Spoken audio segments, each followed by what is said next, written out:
Good evening and welcome to our October 28th, 2014 Ogden City Council meeting. Let the roll call reflect that all council members are present. And we'll turn the time to Vice Chair Gochner for our Pledge of Allegiance. Please rise and join us. I pledge allegiance to the flag of the United States of America and to the republic for which it stands, one nation, under God, indivisible, with liberty and justice for all. Thank you. Please join us for a moment of silence.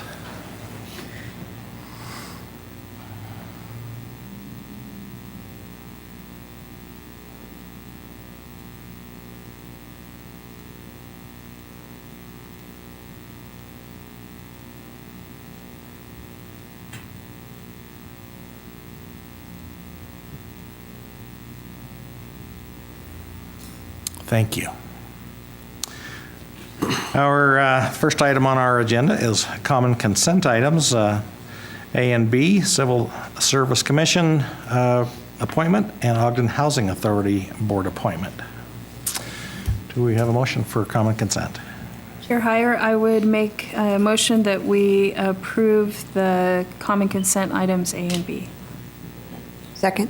Okay, we've got a motion by Councilmember Wicks, seconded by Councilmember White. This is a voice vote. All in favor? Aye. Are there any opposed? Okay, next is reports from the Planning Commission. First item is R3CO Development Agreement Amendment. Mr. Montgomery. Mr. Chair and members of the council, tonight you have a request to consider amending the conditional overlay agreement regarding the rezoning that took place earlier this year at the corner of Jefferson and North Street. Back at that time, when we did the conditional overlay zone for the senior facility, one of the conditions was that parking be placed at the north end of the facility, be placed back in this area. As the developer has gone forward in their layout and looked at the limitations that exist because the wetlands that are back in this area and also the functionality of the building, it was felt that while employees can park back here fine, to get to the entrance, which is over here, it didn't make sense to have the parking lot in the back of the building. There's a facility where they want to have some security control, and the entrance does come in off the south side. So they came back and asked that revisions be made to allow customer parking or visitor parking to occur on the south side of the building along the North Street frontage and have access both off North Street and off of Jefferson. Planning Commission looked at this. They felt that there were some good arguments why this revision should be made, that to expect people to park here and then walk all the way to that door is not reasonable. And you'd probably have more people parking along the street trying to get to that portion than parking back in this area, which has impact to the residences that are to the west. This revision does allow then that parking to take place where it doesn't impact the neighborhood. In fact, if you look how this lines up, it lines up with the driveway of the first home. So even the entrances and exits line up with driveways rather than with houses, so it does not create an adverse impact. And so as the Planning Commission looked at this, they felt this requested amendment seemed reasonable. And what this amendment is amending this exhibit of the site plan, also amending the language in the conditional overlay agreement to state that the parking can be to the south of the building, the front of the building for visitors, and employee parking to the north. So these are the two revisions that are before you tonight for consideration, but this is the reason for that revision. And the Planning Commission recommended approval of this amendment. Are there any questions for Mr. Montgomery? Thank you. We would like to accept public input on this petition. If there's anyone that would like to speak to this, if you come forward. Okay. Seeing none. Any discussion from council members or a resolution? Chair, I would make a motion that we adopt proposed ordinance 2014-39. Second. We have a motion by Councilmember Wicks, seconded by Councilmember Garner, to adopt this ordinance. This is a roll call vote. Councilmember Blair, Aye. Councilmember Garner, Aye. Councilmember Stevens, Aye. Councilmember White, Aye. Councilmember Wicks, Aye. Vice Chair Gochner, Aye. Chair Heyer. Aye. That passes unanimously. And good luck with that. Next item is also a report from the Planning Commission concerning outdoor gun range standards. Welcome back, Mr. Montgomery. Here a couple times, it looks like. You may be aware that earlier this year, as part of the West Ogden Community Plan, an item came up about potential gun range in the landfill area. And at that time, the West Ogden Community Plan identified that if gun ranges were to be considered, that there should be an ordinance developed that would regulate gun ranges. And this ordinance would be, of course, citywide, not just limited to one location. And so since the West Ogden Plan was adopted, the Planning Commission has been working on a proposed ordinance to look at outdoor gun ranges. Presently, indoor gun ranges are allowed in manufacturing zones and even in the commercial zones, but outdoor gun ranges are not addressed in the ordinance, and so the plan talked about addressing that issue so that we'd have clear standards as we look at potential gun ranges in the future. As the Planning Commission looked at this, they reviewed a lot of ordinances throughout the country, and we turned to the American Planning Association and the literature that they had available to us, and went through a lot of those briefs that have been prepared by various organizations regarding gun ranges, and then tried to take from those different standards something that we felt would be applicable to Ogden and that we could manage. The first consideration that is being proposed as far as ordinance revisions is to look at outdoor gun ranges as a conditional use in the M1, the M2, and the O1 zone. Again, the O1 zone, while it is an open space zone, it allows public and private recreational facilities, and shooting ranges are looked at as a recreational facility. And so having it as a conditional use in the O1 zone clarifies that even if it's public, it still would be a conditional use review of a gun range so that site-specific issues could be reviewed when a proposal comes in. And that's the purpose of the conditional use, is to look at each site on its own merits and on its own ability to mitigate potential impacts that come with gun ranges. And so the ordinance doesn't address site-specific details of any possible location. That happens in the conditional use process. What it does address, though, is general standards that we feel are applicable that need to be considered wherever a gun range may be proposed. So the second part of the ordinance then deals with the text of the provisions, and they fall into two categories, both operational and then design standards.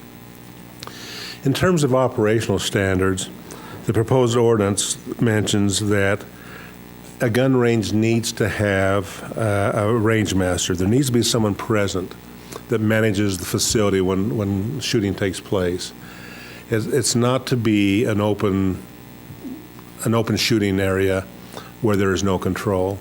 There needs to be someone who's a supervisor to make sure that things are controlled, things are kept clean, things are managed. Some of you may be familiar with shooting ranges that take place in the hillsides, in the canyons, where someone just finds a large area of dirt and starts shooting.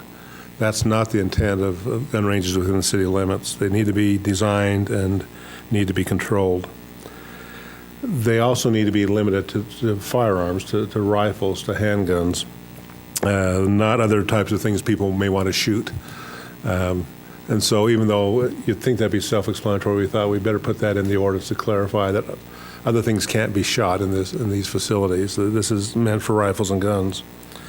And that these are, since this is a recreational facility, it is not a place to sell merchandise.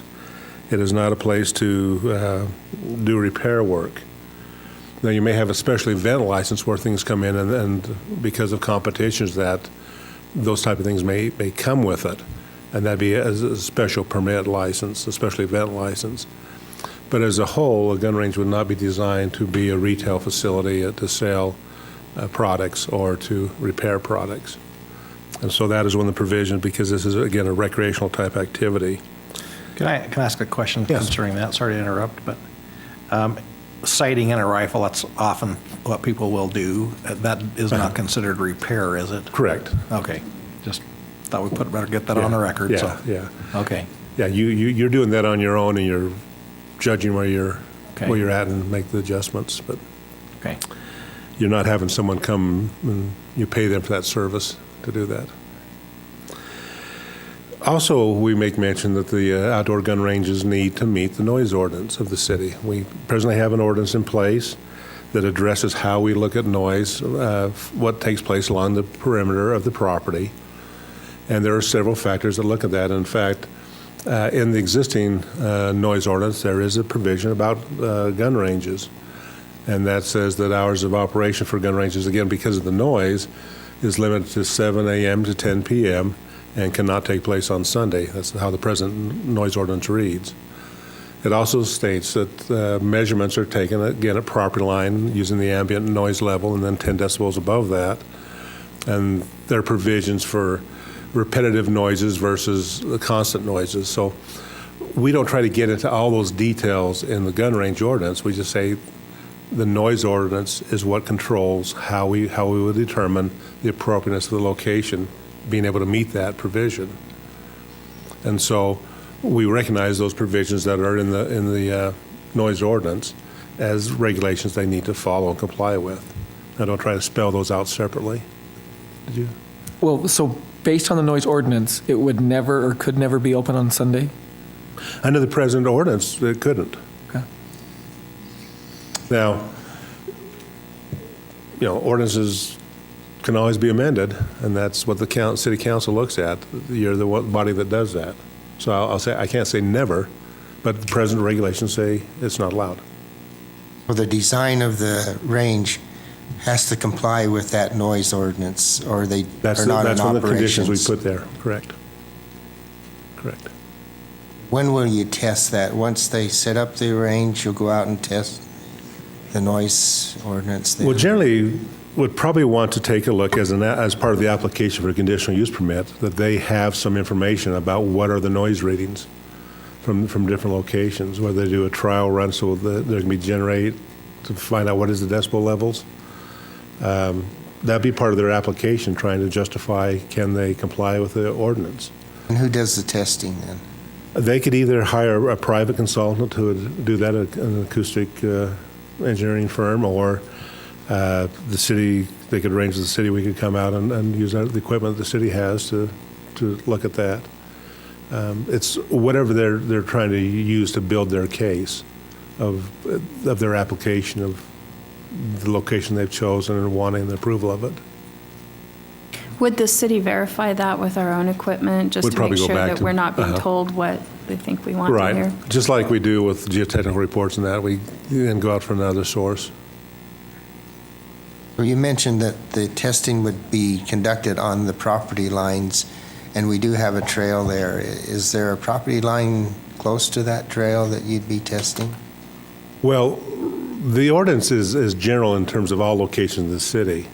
So when the specific application comes in, we'd look at where is that proposal, and then look at the property lines of that piece of property being proposed. So I can't answer on the landfill site where the property lines are. I haven't looked at that, other than the ones we know that are obvious, where the mill is and where the homes are. But on the other side, I don't know where that property line is. The other provision in terms of operational standards deals with reclamation of the bullets. They have to provide a containment area that the bullets land in, and then come and recycle and to collect those so that we don't have any contamination. Now, the standards that we refer to in terms of EPA's best practices set some general criteria that are looked at: frequency of shooting, the amount of shot, and all the provisions that we found were recommended that there be, at the longest length, a 5-year time period, but it may be shorter based on the way the range is used. The key thing about this is that the area of shot is a containment area, so it's actually in a kind of a trough, so it doesn't leach out. I know one of the concerns is, and rightfully so, is lead contamination by leaching through the groundwater. And so they have to have a containment area that collects that lead, and then they harvest it out of those areas. And so all we say in that provision is they need to follow those standards in terms of recycling the shot and using those best practices that EPA has regarding gun ranges. But we say that it has to at least be done every 5 years, but it could be done more frequently depending on the usage of the facility. We then get into the design standard parts of the outdoor range, and we talk about a couple items that the range needs to be secured by a 7-foot tall fence. So again, there's reduce the potential of any accidents taking place. That it needs to be signed that this is what's taking place, so people are aware of what's behind the fence and don't try to sneak in to find out what is going on. It needs to be designed so there is no lead contamination into wetlands or water areas, and that they have a setback distance from residential structures, airstrips, runways of 500 feet. Again, to give it some distance and separation, and that at least be a 5-acre piece of property. Anything smaller couldn't be able to accommodate some of those distances we're talking about.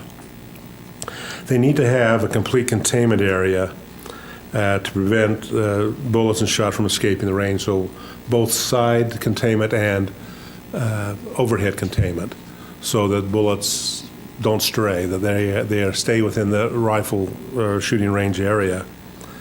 Again, be designed to minimize noise and meet the noise ordinance. Again, we say that a second time. We say that in operation, we say that in design to meet the noise ordinance. Greg, by containment, do you mean a baffle system? Mm-hmm. Okay. Yeah, it could be the baffle system, on walls, could be actually sand hills, could be the side containment areas. So the baffle system could work a couple different ways, whether it be physical features that have openings, but direct the bullet still inward, or actual hills that could contain that. But above head, you've got to have some structure you build. There's no natural feature that will work above ground unless you're shooting in a cave.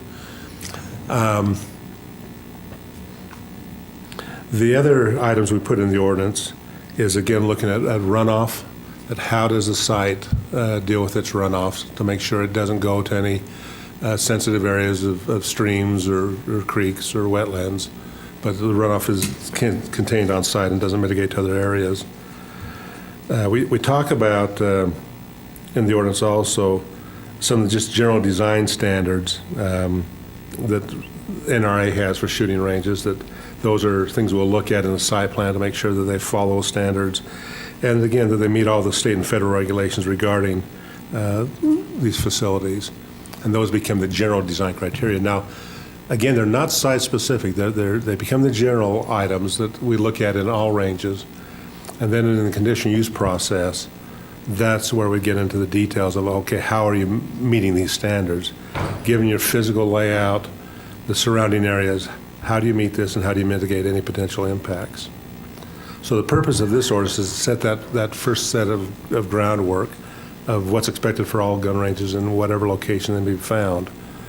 And then we get site-specific when a conditional use permit comes in and is evaluated based on these standards and also the general conditional use standards of trying to mitigate any potential impacts. Any more questions for Mr. Montgomery? Could you review what the procedure would be going to the Planning Commission, but also the Weber County has some requirements that need to be met at Regarding the landfill site, there's a closure plan that the county prepared before the landfill was closed that the city then adopted. And in the closure plan, it states that any revisions to that closure plan require the city council to approve those amendments. Since the gun range was not included in those closure plans, they would have to prepare an amended closure plan, and it would have to be reviewed by the council. That'd be step one. Step two, then, if you're looking at a gun range at the landfill site, after the closure plan is approved, then step two is going through the conditional use process, where we notify surrounding property owners of the request. We get the details, the design, and then we can look at site-specific issues on placement and design and access and restrooms and those type of things. Oh, that's the other thing I forgot. The ordinance that you have before you tonight also talks about a permanent restroom. That was something that came up in the work session, and I didn't have my note here, but I just remembered that we're also proposing in the ordinance that there be a permanent restroom facility with the gun range. Now, we don't address how that functions. We don't address whether it's septic tank or sewer line. There's other codes and items that deal with that. But we just say there needs to be permanent restroom facilities built. It's not just a porta-john. You need to have a facility, because anything we want to have happen in the city needs to be something that we plan to accommodate people with and make it something that we can all be proud of. So I did forget to add that is in your ordinance language, that one additional item.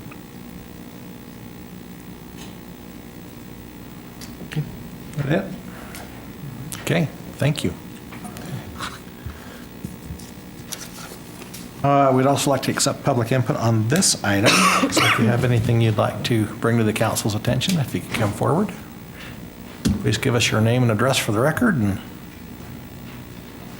3 minutes.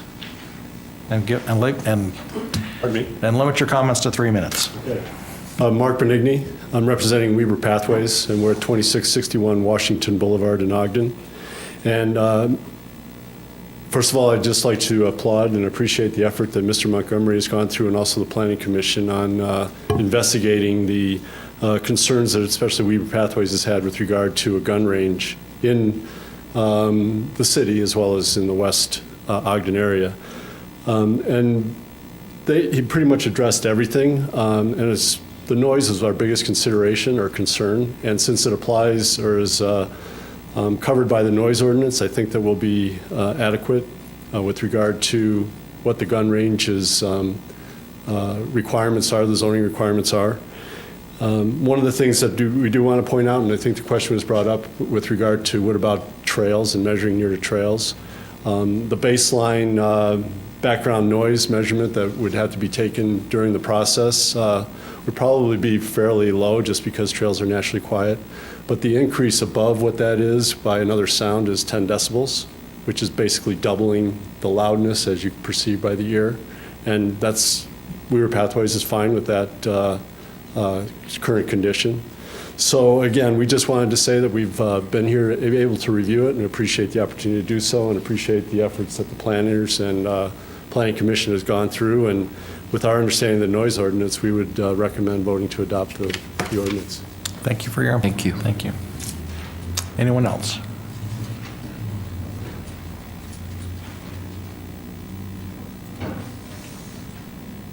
I'm Jeff Spencer. I'm the vice chair of the Weber County Range Committee, and I own Kent Shooter Supply at 307 Washington Boulevard. Really excited to bring this plan to you and present to you. We didn't have this in the last two presentations. I don't know if there's a way to focus that better, but that's a proposed plan. That's as good as it gets. That's good, yeah. It's got some problems, sorry. You know, Mr. Montgomery brought up the thing, something we can be proud of. This is going to be a range I think we can all be very, very proud of. We're very excited for this range and the proposal. We hope that the council will see to obviously vote in favor of this ordinance. Been a lot of work go into it. You know, the noise levels, I know there's some concerns there. Most all of you have been down and heard the noise that you couldn't hear, which was kind of exciting for us, that most of the council members and the people on the Planning Commission, while we had the test going on down there, most people didn't hear the shooting because of all the other ambient noise. So while an ordinance will be very important for the city for future ranges and that. We're excited about this range and its potential. And I have a copy of this, so if you'd like, I can pass that to you, and you can pass that among the council members. Will you describe what those buildings are or quickly for us? Am I going to go my 3 minutes? I hope I'm in trouble. Okay, so there could be some changes to this because we found out that the way the architect drew it may not be compatible with the site entirely. Mr. Spencer, in all due respect, this is probably more appropriate when you come in for the conditional use permit. That's fine. I'll give a copy to you, but it's just, it kind of lays it That out. would be, that somewhat would be fine. self-explanatory. That would be great. It would be Okay. nice to see what that was. There we go. There's a couple of copies. Thank you for your consideration. Thank you. Thank you. Anyone else? Okay, seeing no movement. Council members, what's your pleasure? Well, I think at the present time, we're limited in what restrictions we have if we have a gun range in the city. And I believe this ordinance gives us some type of a basis to work off of developing any gun ranges that are within the city. And it gives us a little bit of a direction of how to govern this type of an operation. And the thing that I am mostly concerned is to make sure that the trails are safe for those who are using the trails, but also that the range manager out there is a full-time employee, and I think that adds some stability to the operation. Okay. I guess I just want to say that, boy, the Planning Commission and Greg Montgomery have done a ton of work on this, and I especially want to thank our council analyst, Glenn Symes, for all the additional work he did. And I think we have a pretty good understanding of it, and we know that whatever is suggested will go through another process. So if there's no more discussion, I'll go ahead and make a motion to adopt. I second it. Okay, well, we've got a motion by Vice Chair Gochner, seconded by Councilmember Stevens, to adopt this ordinance, 2014-40, and this is a roll call vote. Councilmember Garner. Aye. Councilmember Stevens. Aye.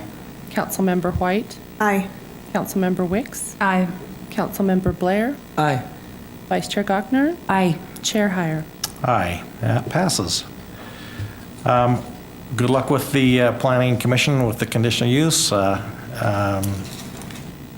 to seeing how that works. Hope this works for all parties. Next item is item 5C, Business Depot Ogden rezone. Mr. Montgomery.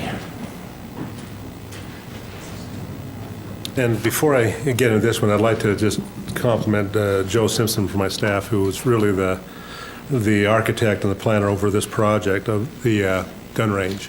So really, Joe, she has a lot of credit for the work he did with that and all the research. So we appreciate that.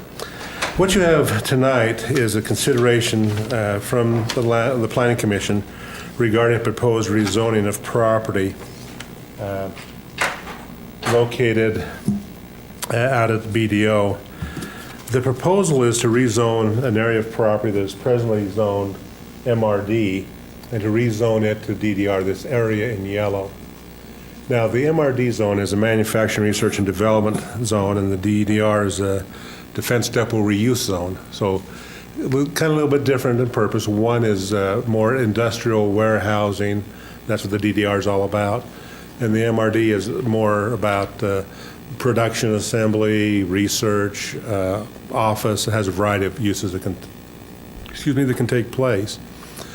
As BDO has continued to expand to meet the needs of the different businesses that are looking for space, the DDR zone is one area that they needed additional space in that they could develop at the present time. And so they came and asked a petition to rezone this property to DDR. Now, I'll give you an indication. The Nature Center boundary line is here, and this boundary line, especially in this area, was actually revised a few years ago when the boundary line was actually here, and this became a buffer zone for the Nature Center that became a public benefit conveyance from the BDO so that it could be a buffer area for the nature center. And so that's now their present boundary line. And with that, there were certain conditions that took place regarding treatments and bufferings so that the development in the industrial area would have a minimal impact to the nature center. As the Planning Commission reviewed this proposal, and I'll just make mention that while on this map I show two other things taking place, at the time we had the hearing, these two items weren't noticed properly, so they couldn't be discussed at that time. They will be coming to you at a later date. But the DDR area was the key area of rezoning. And the establishment of the zone came about because of the White Drive connection, which had been planned in the master plan originally, and at this point is now ready to be developed. That street becomes the new proposed zone line, and it follows and is consistent with the policies we have of zoning, that boundaries should follow logical boundaries, the street becoming the logical boundary. Prior to that time, where there was no street proposal of actual construction, we had the zones move back and forth. And this helps clarify now with that policy, with White Drive being constructed, that we have a definite edge to the zone boundary.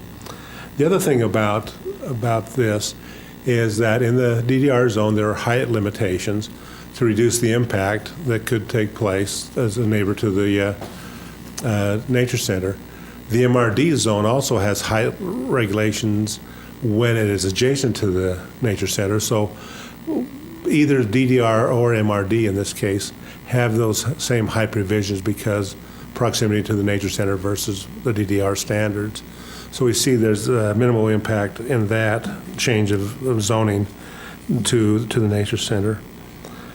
As the Plan Commission reviewed this, they felt that this request is consistent with the general plan based on the policies of zoning reflecting the use of the land, boundaries being created by features that are easily defined, this being White Drive, and that it meets the needs of the overall reuse plan of BDO.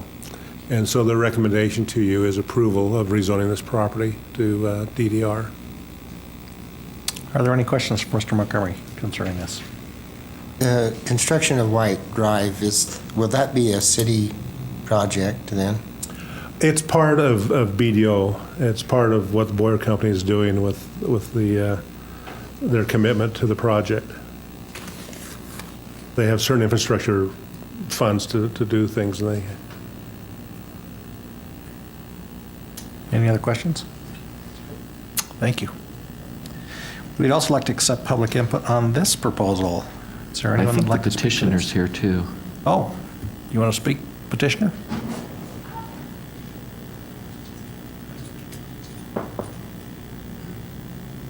Blake Wallen with the Boyer Company. I'll just maybe real quickly answer that question that you asked, council member. And that is the fact that White Drive is currently a dedicated public right-of-way. So as we construct that road, it will be a city street. What we believe is that in this petition, it will allow us to clean up some of the areas at BDO that allow us to continue to develop the property.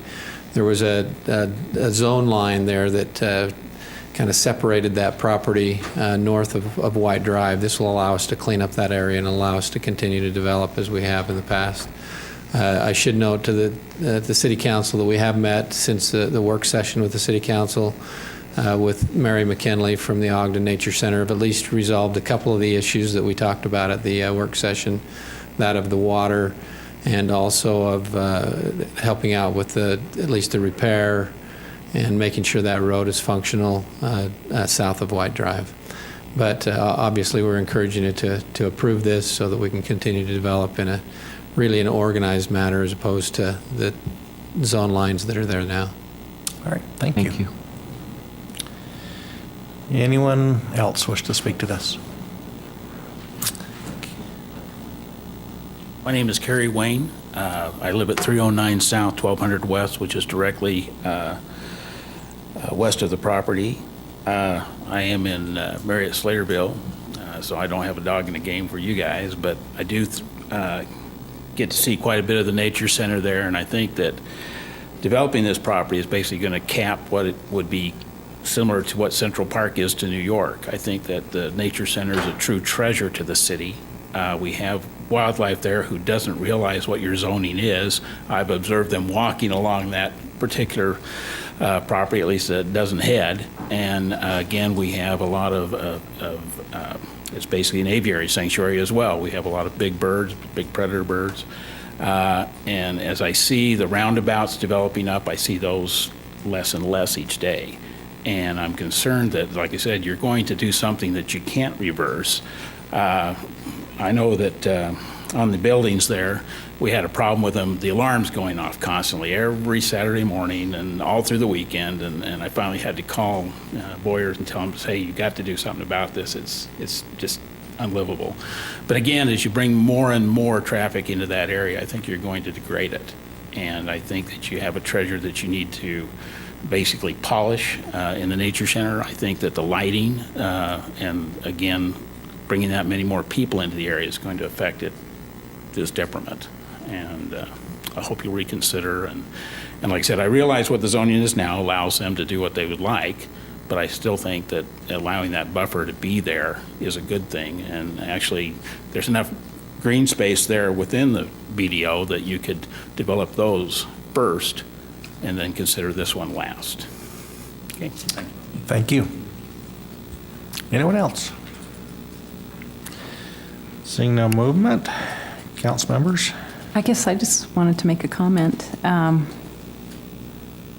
It's a fine balance. I think we all know that the Nature Center's a wonderful treasure, and we all know that BDO has kept Ogden afloat through some hard times. And I appreciate all the dialogue and the collaboration that has gone on this issue. Well, I know that the director of the Nature Center and the board, I'm the member of the board, appreciate the collaboration and Boyer's willingness to work to help minimize the impacts that this development could have on that section of the Nature Center. You know, recognizing that there are well-established uses like summer camps that require dark night sky to teach kids about stars and things like that. Creating some additional wildlife habitat with the plantings in that buffer, I think, will be helpful too. So Mary just wanted me to pass on that she appreciates that collaboration and willingness to work and help with the keeping the road open and things like that. So Thank you. I agree. Do we have a motion? With no further discussion, then I'll make a motion that we adopt proposed ordinance 2014-41. Second. I have a motion by Councilmember Garner, seconded by Councilmember Blair, to adopt ordinance 2014-41. This is a roll call vote. Councilmember Stevens? Aye. Councilmember White? Aye. Councilmember Wicks? aye. Councilmember Blair? Aye. Councilmember Garner? Aye. Vice Chair Gochner? Aye. Chair Heyer. Aye. That passes unanimously also. All right, the next item on our agenda is public comments. This is an opportunity to address the council regarding your concerns or ideas. Please state your name and address clearly for the record and limit your comments to 3 minutes. Anyone wishing to address the council? Seeing no movement, Mr. Johnson. Nothing tonight, thank you. It's nice to see the public take an interest in the Nature Center, and I agree with you, sir, that it is one of the valuable gems that we have in this area.